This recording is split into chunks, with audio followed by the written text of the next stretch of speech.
ಶ್ರೀ ಗುರುಭ್ಯೋ ನಮಃ. ಆತ್ಮೀಯ ಪ್ರಿಯ ವೀಕ್ಷಕರೇ, ಶ್ರೀ ಬಸವೇಶ್ವರ ಜ್ಯೋತಿಷ್ಯ ಯೂಟ್ಯೂಬ್ ಚಾನಲ್ನ ಎಲ್ಲ ವೀಕ್ಷಕರಿಗೂ ಕೂಡ ಆರ್ಥಿಕ ಸುಸ್ವಾಗತವನ್ನು ಬಯಸ್ತೇನೆ. ಪ್ರಿಯ ವೀಕ್ಷಕರೇ, ಇಂದಿನ ಸಂಚಿಕೆ ಏನು ಅಂತಂದ್ರೆ, ಜೂನ್ ತಿಂಗಳ ಮಿಥುನ ರಾಶಿಯ ಮಾಸಿಕ ಭವಿಷ್ಯವನ್ನು ನಾವು ನೋಡ್ತಾ ಇದ್ದೀವಿ. ಮಿಥುನ ರಾಶಿಯವರಿಗೆ ಯಾವ ರೀತಿಯಾಗಿ ಶುಭದಾಯಕ ಇದೆ ಅಥವಾ ಯಾವ ರೀತಿಯಾಗಿ ಅಶುಭದಾಯಕವಾಗಿದೆ ಅನ್ನುವಂಥದ್ದು. ಮೊದಲನೇದಾಗಿ ನಾವು ಗ್ರಹಗಳ ಪರಿವರ್ತನಾ ಯೋಗಗಳ ಬಗ್ಗೆ ನಾವು ನೋಡ್ಕೊಂಡು ಬರೋಣ. 12ನೇ ತಾರೀಕು ಜನ್ಮಕ್ಕೆ ಶುಕ್ರ ಪ್ರವೇಶವನ್ನ ಮಾಡ್ತಾ ಇದ್ದಾನೆ. 14ನೇ ತಾರೀಕು ಜನ್ಮಕ್ಕೆ ರವಿ ಪ್ರವೇಶವನ್ನು ಮಾಡ್ತಾ ಇದ್ದಾನೆ. 14ನೇ ತಾರೀಕು ಬುಧ ಜನ್ಮಕ್ಕೆ ಪ್ರವೇಶವನ್ನು ಮಾಡ್ತಾ ಇದ್ದಾನೆ. ಜನ್ಮದಲ್ಲಿ ಬುಧ, ಶುಕ್ರ, ರವಿ ಇರುವುದರಿಂದ ಏನೇನು ಫಲಗಳನ್ನು ಕೊಡ್ತಾನೆ ಅಂತ. ರವಿ ಜನ್ಮದಲ್ಲಿದ್ದಾಗ ಆತ್ಮಸ್ಥೈರ್ಯಗಳನ್ನು ಕೊಡ್ತಾನೆ. ಯಾರೋ ಒಬ್ರು ಮಾನಸಿಕವಾಗಿ ಕುಗ್ಗು ಹೋಗಿರ್ತಾರೆ, ಅಂತವರಿಗೆ ಧೈರ್ಯ ಇರುವುದಿಲ್ಲ. ಅಂತವರಿಗೂ ಕೂಡ ಧೈರ್ಯವನ್ನು ತಂದುಕೊಡುವಂಥವನು ಈ ರವಿ ಆಗಿರ್ತಾನೆ. ಜೊತೆಗೆ ಬುಧ ಅಂದ್ರೆ ಬುದ್ಧಿಗೆ ಕಾರಕ.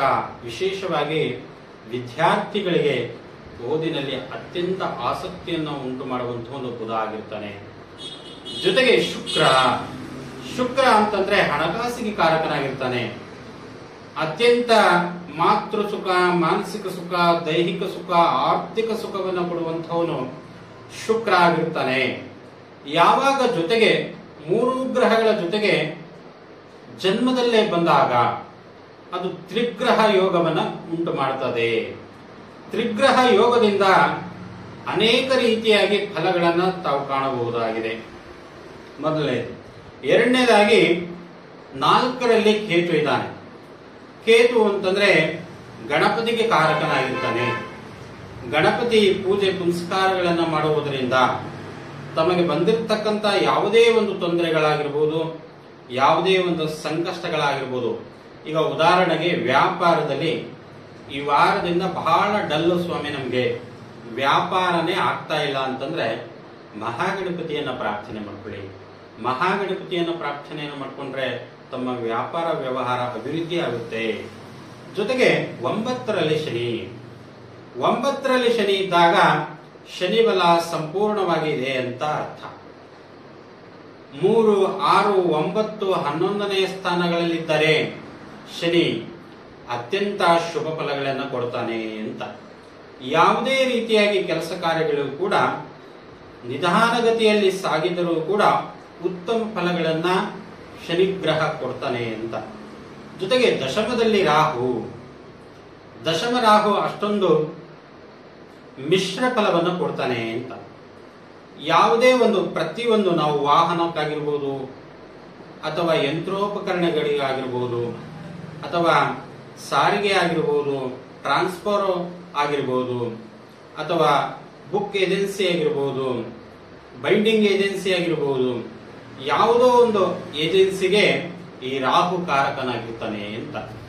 ಜೊತೆಗೆ ಯಾರು ಮೋಸವನ್ನು ಹೋಗ್ತಾರೋ ಅದಕ್ಕೂ ಕೂಡ ರಾಹು ಕಾರಕನಾಗಿರ್ತಾನೆ. ಯಾರೋ ಒಬ್ರು ಬಂದು ನಿಮಗೆ ಮುಂದಿನ ತಿಂಗಳು ದುಡ್ಡು ಕೊಡ್ತೀನಿ ಸ್ವಾಮಿ, ದುಡ್ಡು ಕೊಡಿ ಅಂತ ಕೇಳಿದಾಗ ನೀವು ನಂಬಿ ಬಿಟ್ಟು ದುಡ್ಡು ಕೊಡ್ತೀರಾ. ಆ ದುಡ್ಡು ನಿಮಗೆ ಮುಂದಿನ ತಿಂಗಳು ರಿಟರ್ನ್ ಬರೋದೇ ಇಲ್ಲ. ಯಾಕೆ ಬರಲ್ಲ ಅಂತಂದ್ರೆ ಅಲ್ಲಿ ರಾಹು ಅಂತ. ಆ ರಾಹುನೇ ಮಾಯಾವಿಯಾಗಿ ಮೋಸಗಳನ್ನು ತಂದು ಕೊಡ್ತಾನೆ ಅಂತ. ಜೊತೆಗೆ ಇರುವಂತವರೇ ಕೂಡ ಮೋಸ ಮಾಡ್ತಾರೆ. ಇನ್ನ ದೂರದ ಸಂಬಂಧಿಕರಿಂದ ಬಹಳ ಎಚ್ಚರಿಕೆಯಿಂದ ಇರಬೇಕು ಮಿಥುನ ರಾಶಿಯವರು. ಜೊತೆಗೆ 9ನೇ ಶನಿಯು ಕೂಡ ಉತ್ತಮ ಫಲಗಳನ್ನು ಕೊಡ್ತಾನೆ ಅಂತ. ಇನ್ನ ಗುರುಬಲ ಸಂಪೂರ್ಣವಾಗಿ ಇರುವುದಿಲ್ಲ ಅಂತ. ಏಕೆಂತಂದ್ರೆ 2, 5, 7, 9 ಮತ್ತು 11ನೇ ಸ್ಥಾನಗಳಲ್ಲಿದ್ದರೆ ಗುರುಬಲ ಇರುತ್ತೆ ಅಂತ. ಈ ಗುರು 12ನೇ ಭಾವದಲ್ಲಿ ಬಂದಿದ್ದಾನೆ. ಮಿಥುನ ರಾಶಿಯವರಿಗೆ ವೃಷಭ ರಾಶಿಗೆ ಬಂದಿದ್ದಾನೆ. ವೃಷಭ ರಾಶಿ 12ನೇ ಸ್ಥಾನ ಆಗಿರುತ್ತೆ. 12ನೇ ಸ್ಥಾನ ಆದಾಗ ಯಾವ ರೀತಿಯಾಗಿ ಶುಭ ಫಲಗಳನ್ನು ಕೊಡ್ತಾನೆ? ಶುಭ ಫಲಗಳನ್ನು ತಾವು ಕಾಣುವುದಿಲ್ಲ. ಏಕೆಂತಂದ್ರೆ ಉದಾಹರಣೆಗೆ ಒಂದು ವರ್ಷ ಪೂರ್ತಿ ಮೇ ಇಂದ 2023 ಸಂಪೂರ್ಣವಾಗಿ ನಿಮಗೆ ಗುರುಬಲ ಇತ್ತು. ಈ 2024 ಮೇ ಇಂದ ನಿಮಗೆ ಗುರುಬಲ ಇರುವುದಿಲ್ಲ.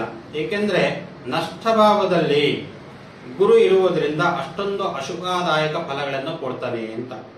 ಇನ್ನ ಆರೋಗ್ಯದಲ್ಲಿ ಸ್ವಲ್ಪ ಚೇತರಿಕೆಯನ್ನ ಕಾಣ್ತೀರಾ ಅಂತ. ಯಾರೋ ಆಪರೇಷನ್ ಮಾಡಿಸ್ಕೊಂಡಿರ್ತಾರ ಅಂತವ್ರಿಗೂ ಕೂಡ ಸ್ವಲ್ಪ ಚೇತರಿಕೆಯನ್ನ ಕಾಣ್ತೀರಾ ಅಂತ. ಇನ್ನ ಉದ್ಯೋಗದಲ್ಲಿ ಮಿಶ್ರ ಫಲ ಇದೆ ಈ ತಿಂಗಳು. ಇನ್ನು ಆರ್ಥಿಕ ವ್ಯವಹಾರದಲ್ಲಿ ತುಂಬಾ ಎಚ್ಚರಿಕೆಯಿಂದ ವ್ಯವಹಾರವನ್ನು ಮಾಡಬೇಕಾಗಿರುತ್ತೆ. ಏಕೆಂದರೆ ಶುಕ್ರ ಹಸ್ತಂಗತನಾಗಿದ್ದಾನೆ. ಆರ್ಥಿಕ ವ್ಯವಹಾರ ಅಂತಂದ್ರೆ ಶುಕ್ರ ಕಾರಕನಾಗಿರ್ತಾನೆ, ಹಣಕಾಸಿಗೆ ಕಾರಕನಾಗಿರ್ತಾನೆ. ಶುಕ್ರ ಯಾವಾಗ ಹಸ್ತಂಗತನಾಗಿದ್ದಾಗ ವ್ಯವಹಾರಗಳನ್ನ ಮಾಡಬಾರದು. ದುಡ್ಡು ಕೊಡುವುದಾಗ್ಲಿ ಅಥವಾ ದುಡ್ಡು ತಗೊಳ್ಳೋದಾಗ್ಲಿ ಶುಕ್ರ ಹಸ್ತಂಗತನಾದಾಗ ಮಾಡಿದಾಗ ಅದು ದುಡ್ಡು ನಿಮಗೆ ರಿಟರ್ನ್ ಬರುವುದು ಬಹಳ ಡೌಟ್. ಏಕೆಂದ್ರೆ ಆ ಶುಕ್ರನೇ ಹಣಕಾಸಿಗೆ ಕಾರಕನಾಗಿರ್ತಾನೆ, ದುಡ್ಡಿಗೆ ಕಾರಕನಾಗಿರ್ತಾನೆ. ನಿಮ್ಮ ಹಣಕಾಸು ಇನ್ನೊಬ್ಬರಿಗೆ ಕೊಟ್ರೆ ಅವರು ವಶಪಡಿಸಿಕೊಳ್ತಾರೆ, ಅವಾಗ ನಿಮಗೆ ದುಡ್ಡು ಬರೋದಿಲ್ಲ ಅಂತ. ಹೀಗೆ ಸ್ವಲ್ಪ ಬಂಧು ಮಿತ್ರರಿಂದ ಎಚ್ಚರಿಕೆಯಿಂದ ವಹಿಸಬೇಕಾಗ್ತದೆ.